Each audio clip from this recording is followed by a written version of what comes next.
Ramadan berlalu, alhamdulillah kita masih diberikan keafiatan dan kesehatan oleh Allah. Walaupun mungkin semuanya dalam keadaan sisa-sisa energi kita, ya. Sudah berjuang hampir 2/3. Tapi insya Allah mudah-mudahan kesehatan dan keafiatan ini senantiasa bersama kita, utamanya hidayah sampai akhir daripada Ramadan. Saya sudah di masjid tadi petang, saya lupa juga. Untuk saya punya rumah dengan masjid hanya 6 meter. Saya pikir masih hari Sabtu, pikir Ahad. Saya juga ini sudah sisa-sisa suara.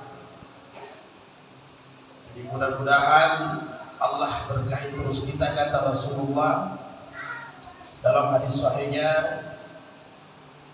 man yatawadda fi baitihi, siapa yang berwudu dari rumahnya, summa ata ilal masjid, kemudian datang ke masjid dengan berjalan kaki, maka kapanpun dia balik ke rumah, kata Nabi, berapa lama pun dia baru balik ke rumah, maka Allah Subhanahu wa ta'ala berikan dia pahala seolah-olah senantiasa salat, seolah senantiasa beribadah. Ini masih kita datang dari rumah dengan syarat sudah berwudu dari rumah. Jadi ketika kita sudah berwudu dari rumah, berarti sudah niat sungguh-sungguh. Maka selama kita di luar rumah itu dicatat ibadah, dicatat seolah-olah salat. Ya. Tapi harusnya sambungan hadisnya ata ilal masjid, langsung ke masjid, jangan singgah-singgah dulu. Nanti urusan di belakang habis sembahyang banyak tempat singgah-singgahnya, insya Allah sudah amalkan hadis ini. Jadi kita sudah selesai salat, kita singgah dulu lagi sebentar. Nah, mudah-mudahan kita berniat iktikaf, bertambah lagi nilai-nilai ibadah kita di bulan suci Ramadan. Kata Rasulullah SAW bahwa sesaat kita duduk menuntut ilmu, hairul laka min an tusalli mi'atan raka'atan, lebih baik daripada 100 rakaat salat sunnah. Bukan berarti salat sunnah itu tidak tinggi, tetapi tidak ada ibadah apabila tidak ada pengetahuan di dalamnya. Tidak ada nilainya satu ibadah apabila tidak ada ilmu yang benar di dalamnya.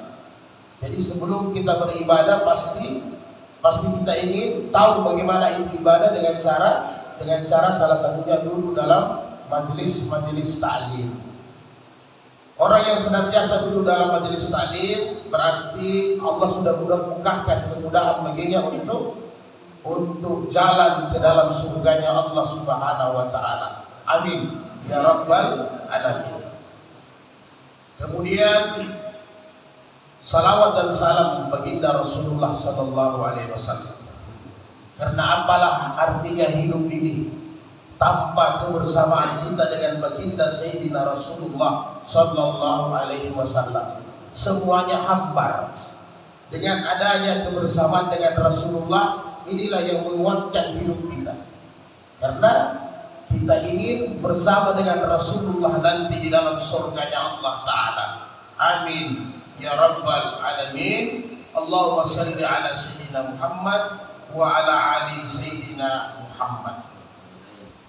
Sehingga seorang syekh pernah berkata kepada muridnya bahwa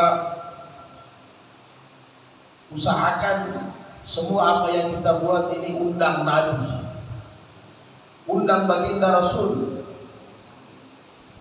Murid bertanya, bagaimana cara? Rasul ini sudah dimakamkan, sudah meninggal, tidak mungkin mau dipanggil Rasul.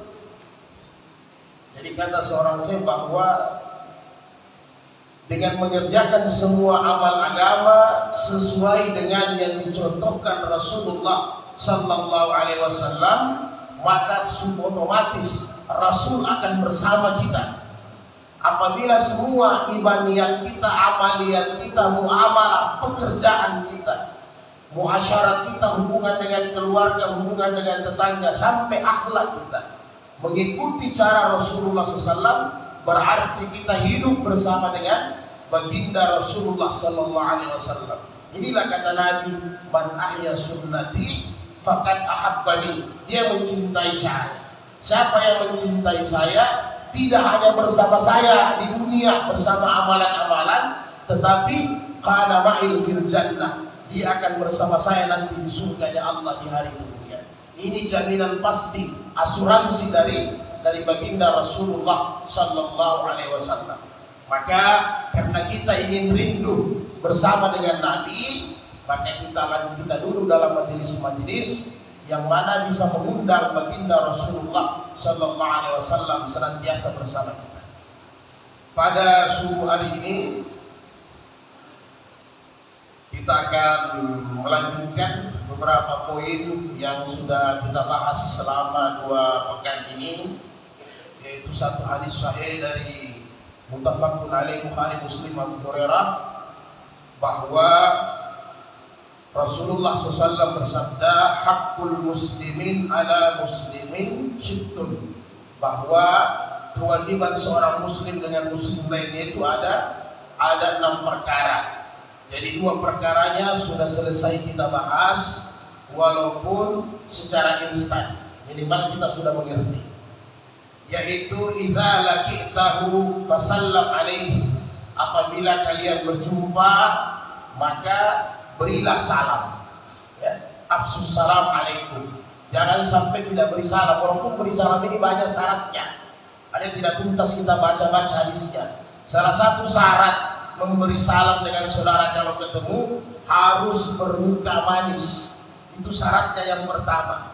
Jadi tidak boleh asal assalamualaikum tapi mukanya dimaniskan, baru ucapkan salam. Ada beberapa syaratnya. Setelah itu salam mulut, setelah itu salam tangan, setelah itu kalau baru ketemu dari jauh boleh salam pelukan, setelah itu boleh salam cium kepala.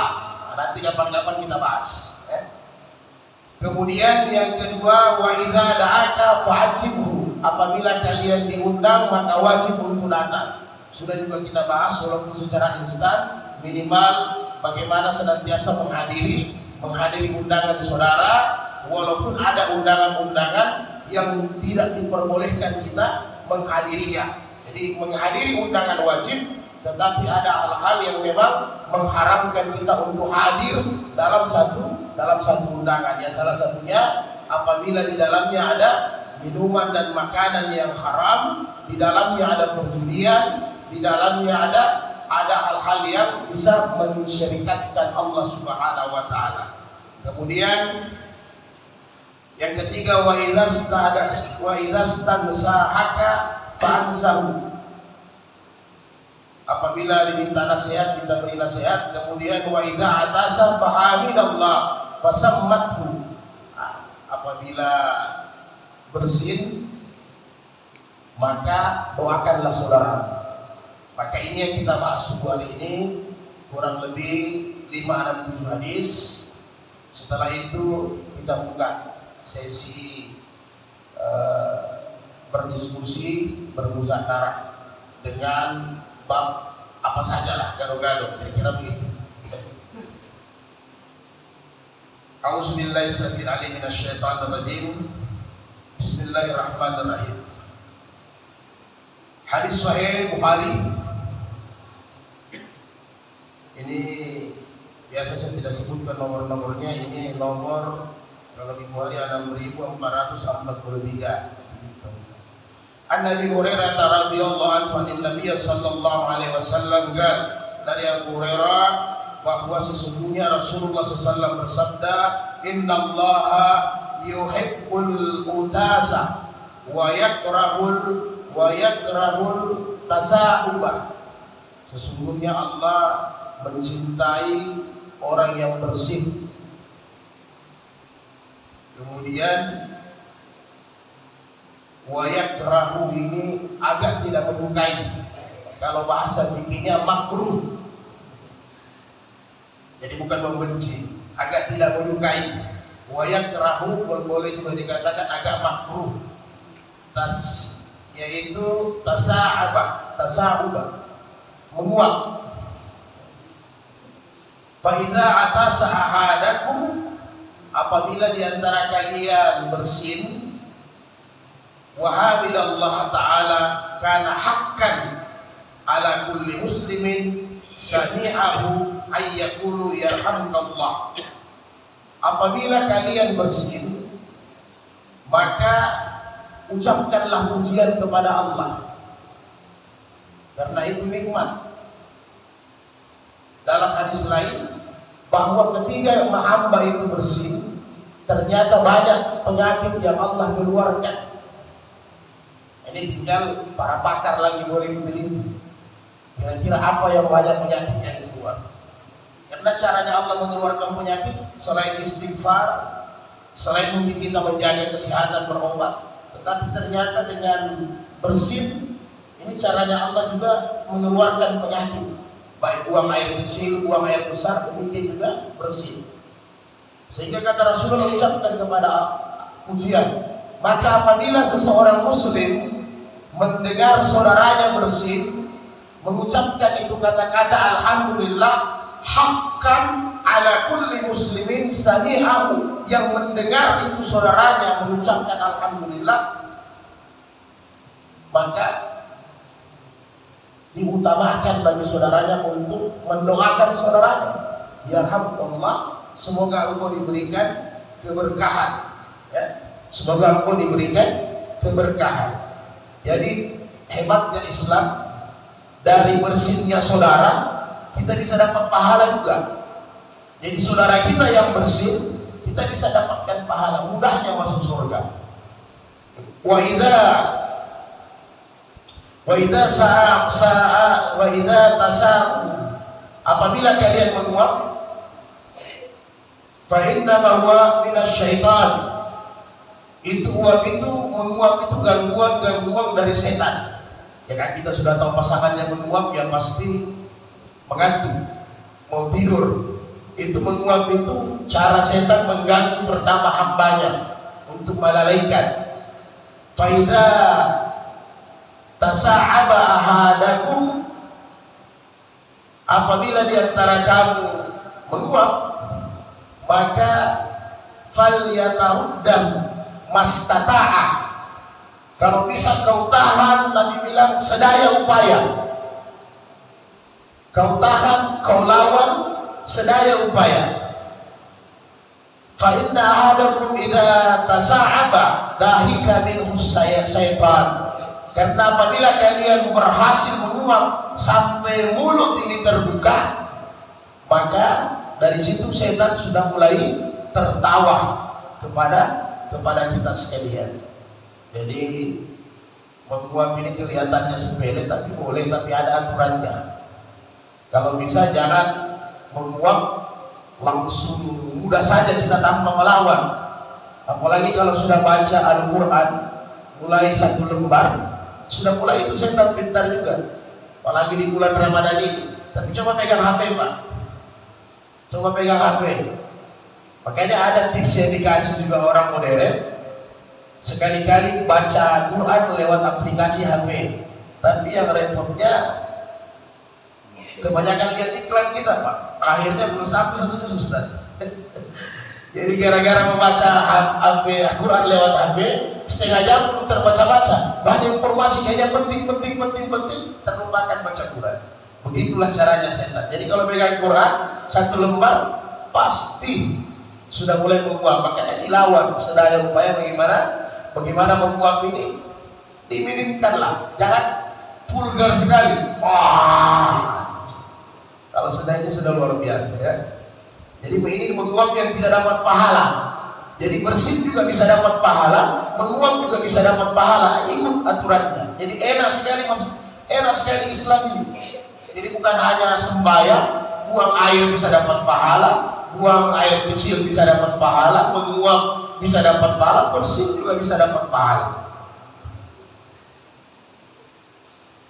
Berikutnya ada di Hurairah, hadis Nabi sallallahu alaihi wasallam kan, "Idza atasa ahadukum falyakul." Apabila kalian menguap, maka ucapkanlah bersin. ucapkanlah alhamdulillah. Wal yakul lahu akhuhu ahwahu aw sahibuhu, dan apabila ada saudaranya di samping atau ada temannya mendengar itu ucapan alhamdulillah, maka katakanlah yarhamkallah, semoga engkau mendapatkan keberkahan wahai saudaraku. Fa iza qala lahu yarhamkallah, dan orang yang bersih itu kalau dia mendapatkan doa dari temannya seperti itu, maka kata Nabi falyakul, tolong jawab juga, doakan temanmu yang mendoakan.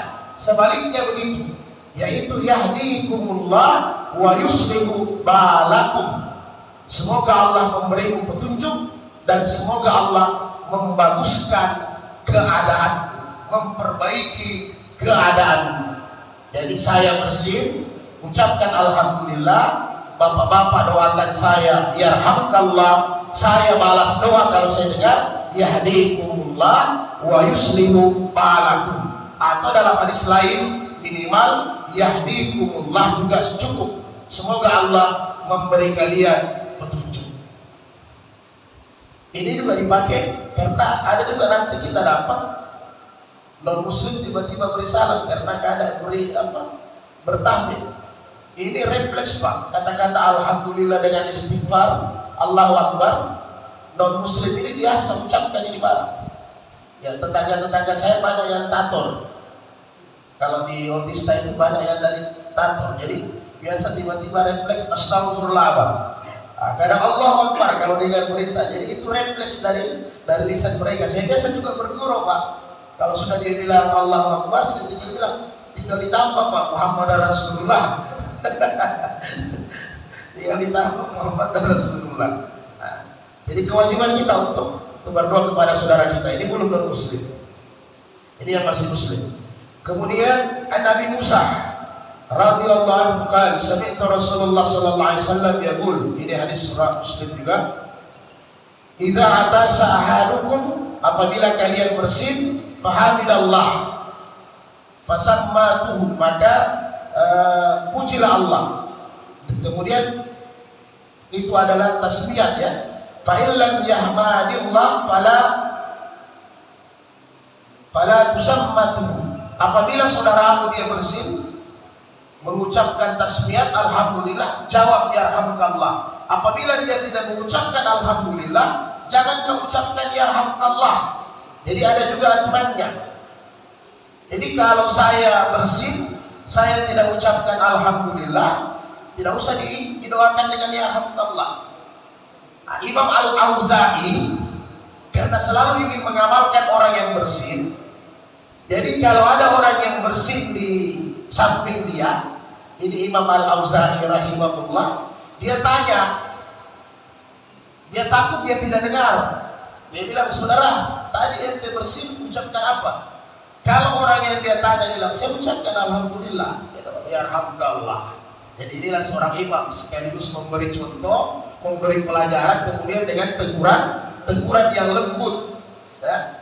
Jadi kalau ada orang Islam saudaranya tiba-tiba bersin, tiba-tiba dia tidak ucapkan alhamdulillah, dia tanya, karena biasa ilmu ini sudah ditahu pada umumnya, hanya pengamalannya susah karena tidak pernah dibiasakan.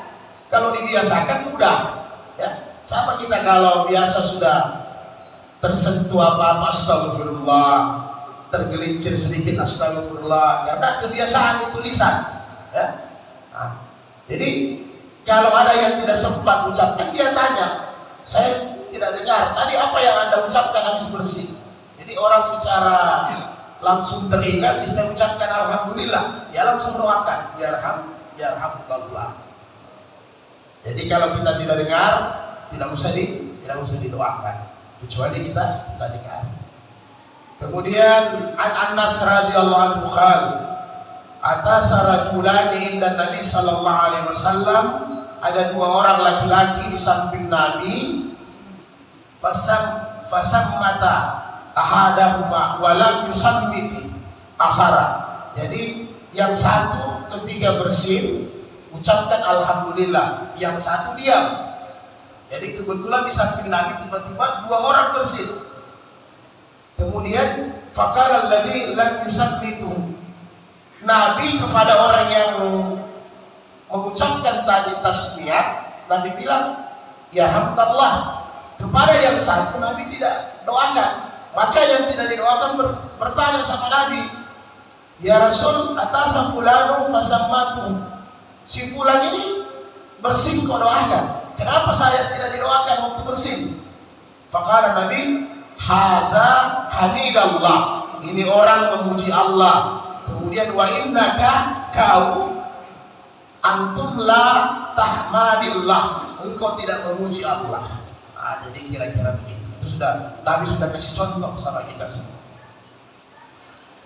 An-Nabi Hurairah karena Rasulullah SAW idza nasa, apabila bersin, wada'a yadahu, maka letakkan, apabila kalian bersin, letakkan tanganmu di ausabahu. Kalau tidak pakai tangan, pakai apa, rida, serban atau kain baju. Dan orang-orang Arab memang agak longgar-longgar dia, sehingga ada ulama kontemporer hari ini bahas boleh juga dengan tisu kalau ada di kantong. Jadi tiba-tiba kita bersin tisu ala fihi, untuk apa, meredam percikannya dari mulut. Jadi jangan sampai percikannya itu mengenai saudaramu, apalagi kita sementara puasa lah Pak ya. Nanti jadi parfum ruangan. Inilah hebatnya Islam. Jadi jangan sampai nanti memercikan saudara. Dibatasi itu lompatan mulut, kira-kira begitu. Kemudian wahafada au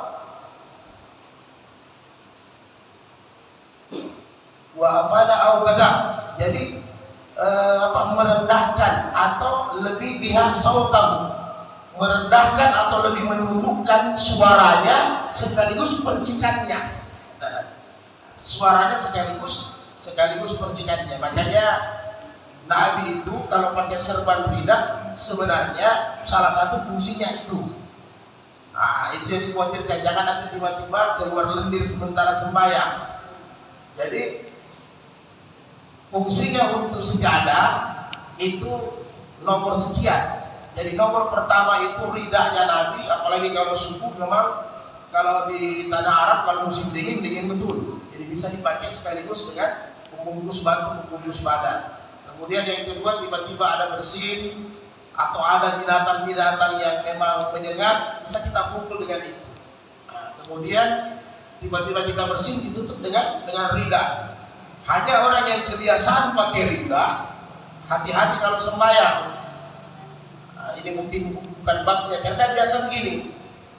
Kita pakai rida, tiba-tiba kita sujud. Utamanya di mazhab Syafi'i. Jadi karena saya ingat, saya sampaikan.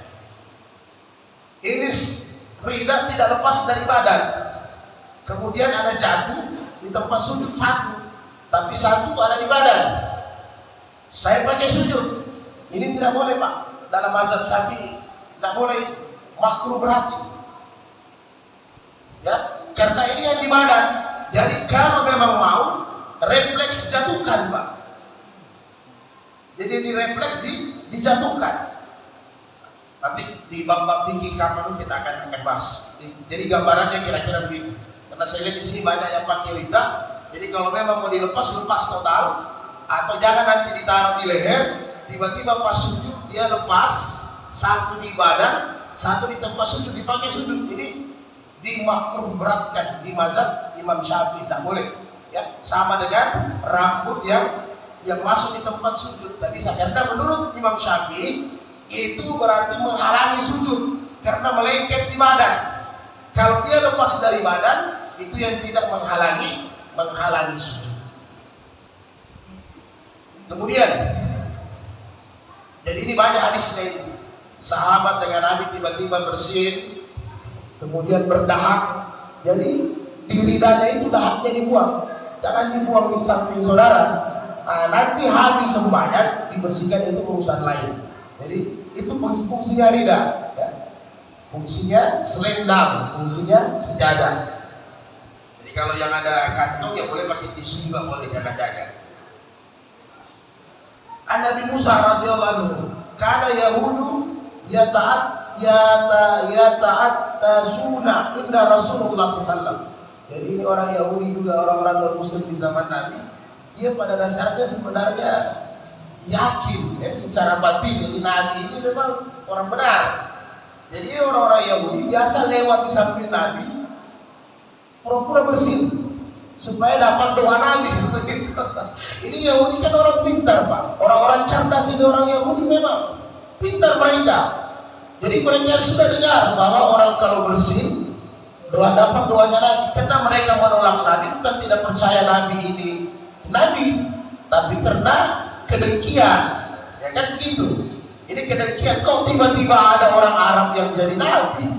Sebelum ini Nabi Rasul 313 orang, semua orang Yahudi. Bahkan dalam hadis sahih 124.000 Nabi kurang satu hanya orang Arab Rasulullah, semuanya orang Yahudi Pak. Jadi kita harus akui kecerdasan mereka, memang kita akui. Dan orang Yahudi di zaman Nabi cerdas. Saking cerdasnya, dia biasa pura-pura lewat sama Nabi, bersih. Dia meminta doa untuk Nabi. Karena dia yakin doanya Nabi itu makbul. Mereka ini kan pengalaman dengan para Nabi. Pengalaman membunuh Nabi, pengalaman menghalangi Nabi, dan pengalaman selamat dari para Nabi. Mereka sudah pengalaman. Jadi orang Yahudi sering datang lewat sama Nabi hanya untuk bersin. Ya rajuna ayyakula lahum yarhamkallah, supaya mereka mendapatkan doa rahmat dari Nabi. Jadi mereka ucapkan alhamdulillah. Dia mau tunggu balasan doa dari Nabi. Ayo itu pelajaran kita kalau non muslim. Fayaqulu, tapi Nabi tidak bilang yarhamkallah. Nabi langsung bilang yahdikumullah wa yusli balakum. Semoga engkau mendapatkan hidayah dan semoga engkau Allah perbaiki keadaanmu. Itu doa yang bisa kita pakai untuk saudara-saudara kita non muslim. Jadi jangan pakai yarhamkallah, tiba-tiba bapak berteman dengan non muslim, dia ucapkan alhamdulillah yarhamkallah, tidak boleh. Dia belum dapat rahmat, belum dapat hidayah. Jadi kita boleh datang memberikan doa hidayah. Dan ini juga penjelasannya untuk doa non muslim, ini penjelasannya panjang.